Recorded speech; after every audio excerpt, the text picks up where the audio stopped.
요즘 들어 부쩍 귀에 자주 들어오는 말 중 하나가 은퇴 아니신가요?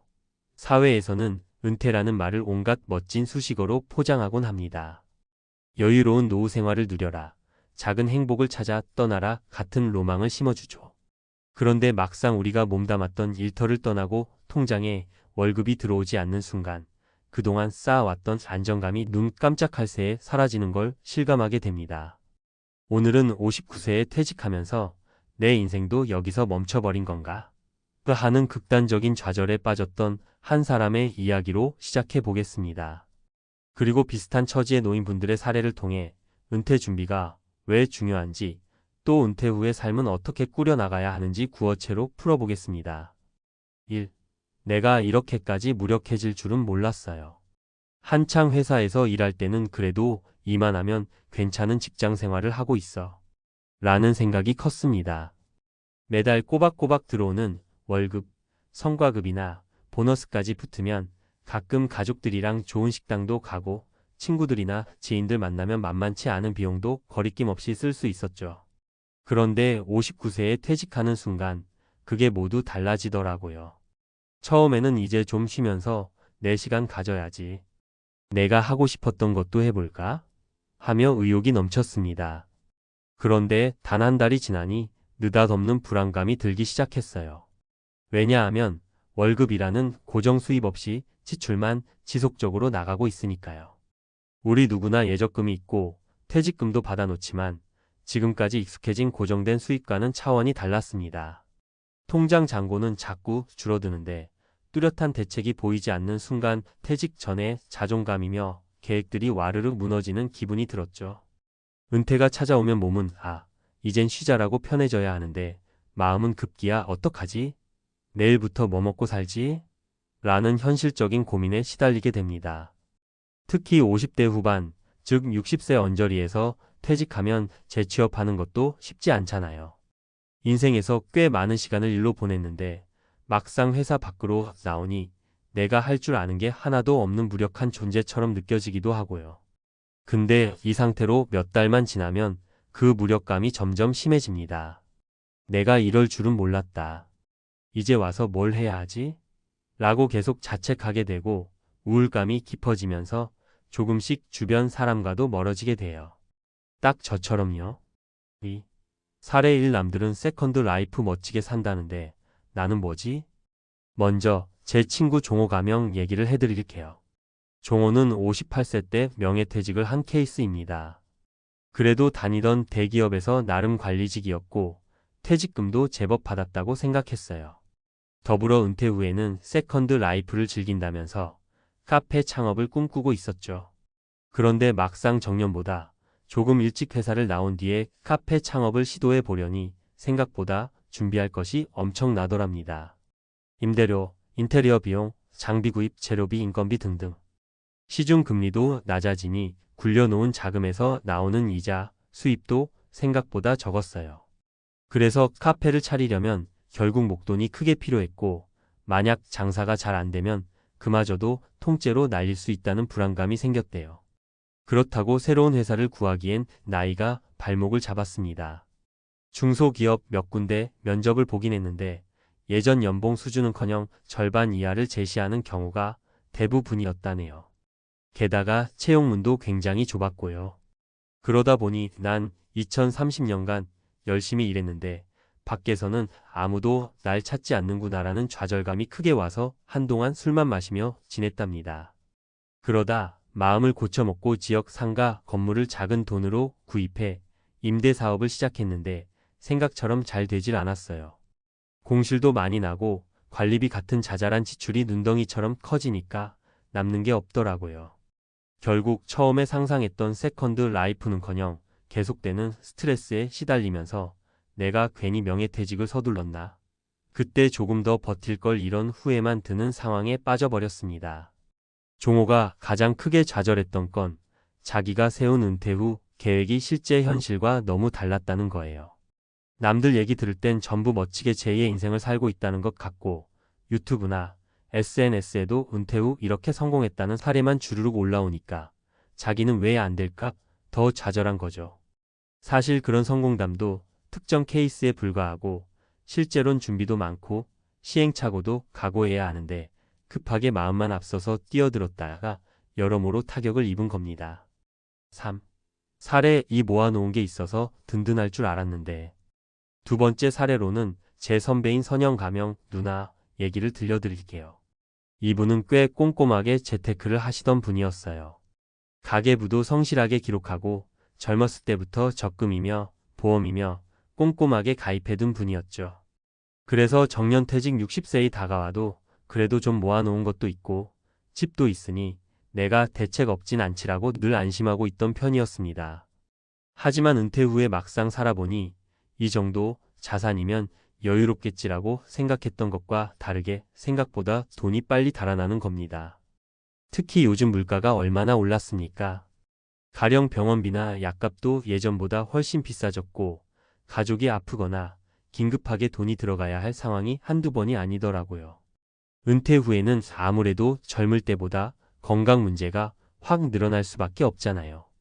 게다가 자녀가 아직 독립 전이거나 결혼 등 목돈이 필요한 이벤트가 생기면 순식간에 몇 천만 원이 빠져나가기 일쑤입니다. 선영 누나도 한동안은 아픈 부모님을 부양하느라 돈이 많이 들었고 그 다음에는 자녀 유학 자금을 보태줬어요. 그러다 보니 이건 나중에 쓰려고 모아둔 돈인데 하며 아까워도 막상 현실 문제를 외면할 순 없으니 여기저기서 계속 지출하게 된 거죠. 결국 넉넉할 거야 라고 믿었던 자산이 몇 년도 못 가 훅 줄어버렸답니다. 문제는 이미 은퇴를 했으니 추가로 돈을 벌 길이 마땅치 않은 거예요. 그나마 퇴직 후 창업이나 알바를 해볼까 싶었는데 나이도 있고 체력도 이전 같지 않고 이 나이에 내가 뭘 할 수 있을까? 라는 두려움이 계속 발목을 잡더라고요. 남은 돈을 어찌해야 하냐, 주식 투자라도 해야 하나, 부동산이라도 사놔야 하나 계속 고민만 하다가 시간만 흘렀습니다. 이제는 차라리 50대 중반부터 신중하게 더 확실한 재테크와 계획을 세워놓을 걸 그랬다.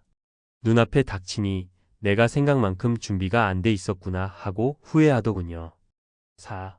사례 3 준비가 부족하면 관계도 무너진다더니.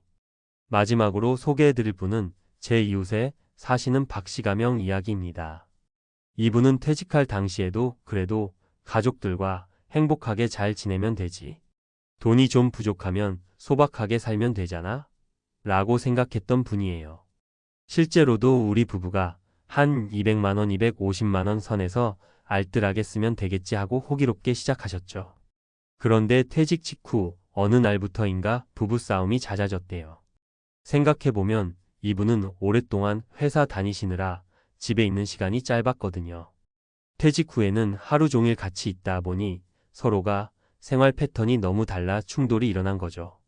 게다가 용돈 문제나 취미활동, 지인들 만나는 비용 등 사소한 지출 하나하나에 예민해져서 부인이든 본인이든 신경을 곤두세우게 됩니다. 아니 왜 또 그걸 사? 집에 비슷한 거 있잖아. 내가 항상 하고 싶던 취미인데 그럼 이거도 못해? 이런 식으로 대화가 오가다 보면 괜히 감정이 상하고 돈이 없어서 이러나? 라는 자괴감이 들기도 하죠. 사실 젊을 때는 일정 수준의 수입이 계속 들어오고 지출 구간이 어느 정도 예측 가능하니까 별로 티가 안 났던 문제들이 은퇴해서 수입이 뚝 끊기니 예민하게 드러나는 거예요. 거기에 자녀들 용돈이나 손주 돌반지 같은 기념일 선물 비용이라도 생기면 순식간에 예산이 무너지고 그러다 보면 부부간 갈등이 더욱 커집니다. 결국 박 씨는 은퇴 후에는 가정 경제 설계만 제대로 해두면 되는 줄 알았는데 어떻게 부부가 서로 소통하고 갈등을 해결할지에 대한 대비도 해야 하더라라고 토로했습니다. 예전엔 내 마음대로 어느 정도 쓸 수 있었는데 이젠 상대방 동의 없인 큰 돈은커녕 작은 비용도 고민해야 되니 관계도 겉돌고 내 마음도 다치고 스트레스가 이만저만이 아니라는 겁니다. 그러니 은퇴 후 삶이라는 게 단순히 돈 문제만은 아니고 인간관계와 가정생활 전반에 걸쳐서 생각보다 복합적인 문제가 얽힌다는 걸 알게 된 거죠. 5. 그래서 어떻게 준비해야 할까? 자, 이렇게 세 사람의 사례를 들어봤습니다. 물론 다들 상황과 배경은 조금씩 다르지만 결국 공통점은 퇴직 이후에 찾아오는 심리적, 재정적, 관계적 어려움이 생각보다 훨씬 크다는 점이에요. 그럼 우리는 어떻게 대비할 수 있을까요? 제가 주변 사람들과 저 자신의 경험을 토대로 몇 가지 현실적인 팁을 정리해 봤습니다. 재정 계획은 구체적이고 보수적으로 어느 정도 모이면 되겠지라는 막연한 생각이 아니라 퇴직 후 월별로 쓰게 될 생활비와 고정 지출, 예상 외 지출, 의료비, 가족, 이벤트 등을 가능한 구체적으로 잡아야 해요.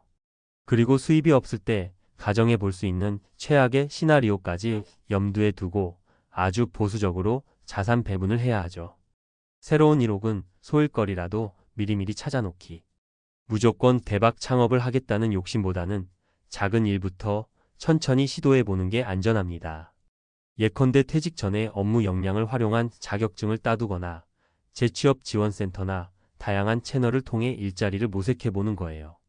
오랜 직장 생활로 쌓은 경험과 인맥이 있으니 그걸 적절히 연결시킬 길을 찾으려고 노력해보면 의외의 기회가 나타날 수 있습니다. 부부 또는 가족 간 대화를 통한 라이프 스타일 설계. 돈 문제만큼 중요한 게 가족 간의 생활 패턴과 소통법입니다. 은퇴 후에는 집에 머무는 시간이 길어지니 같이 보내는 시간이 많아질수록 그동안 몰랐던 갈등이 드러날 수 있어요. 서로 취미나 관심사가 어떻게 다른지, 또 가정의 경제 운영은 어떻게 할지 미리미리 충분히 이야기하고 합의점을 찾는 노력이 필요해요. 몸 관리, 정신 건강도 챙기자. 은퇴 후 불안이나 우울감이 찾아오는 건 전혀 이상한 일이 아닙니다. 그것을 나는 왜 이럴까? 라고 자책하기보다는 지금 내 몸과 마음이 쉬이 안정되지 않는구나라고 이해하고 필요하다면 전문가 상담도 받아보는 게 좋아요. 또 규칙적인 운동이나 친구들과의 소규모 모임 등을 통해 사회적 유대를 유지하는 것도 매우 중요하고요. 나만의 정체성 찾기. 가장 큰 문제 중 하나는 직장이라는 울타리를 벗어난 순간 내가 아무것도 아닌 사람처럼 느껴지는 거잖아요. 그런데 사실 내가 못 알아봤던 나의 가치가 분명히 존재합니다.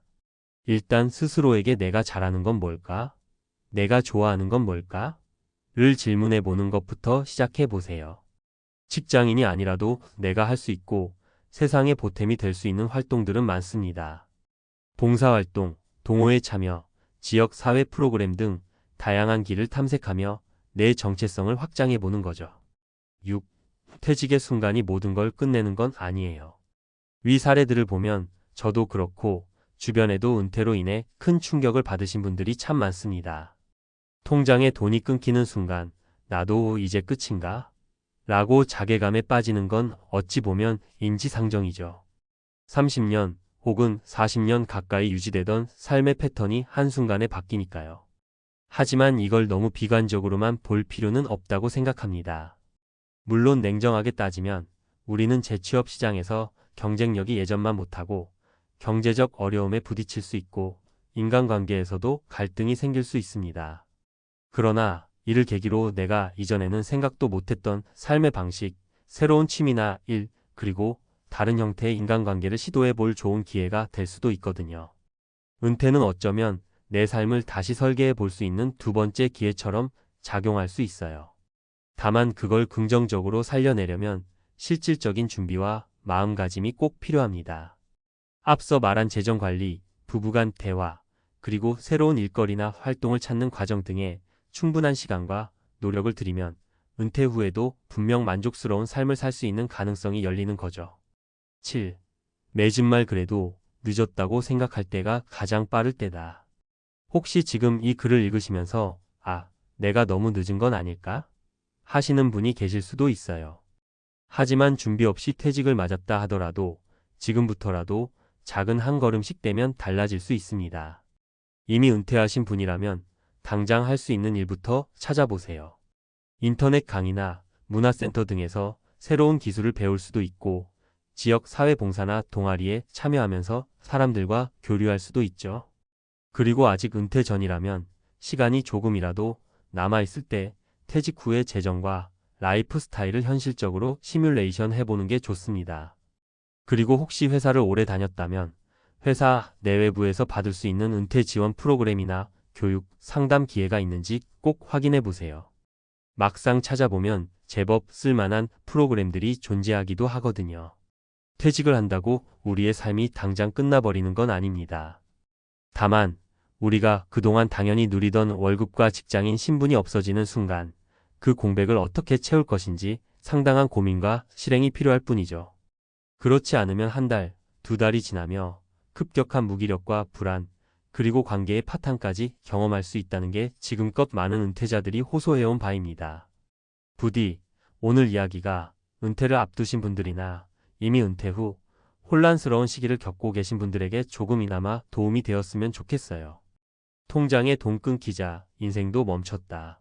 는 말이 현실이 되기 전에, 아니면 이미 멈춰버린 듯한 지금 이 순간에라도 다시금 삶을 움직일 수 있는 실마리를 찾으시길 바랍니다.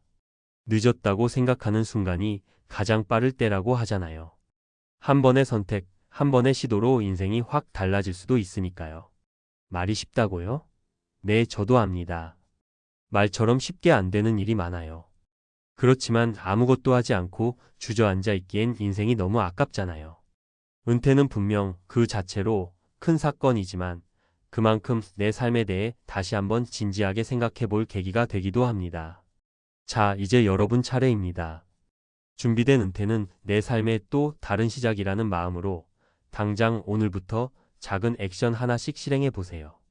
아무리 작은 걸음이라도 그 발걸음이 쌓이고 쌓이면 분명 안정적이고 풍요로운 은퇴 생활로 가는 길이 되어줄 테니까요.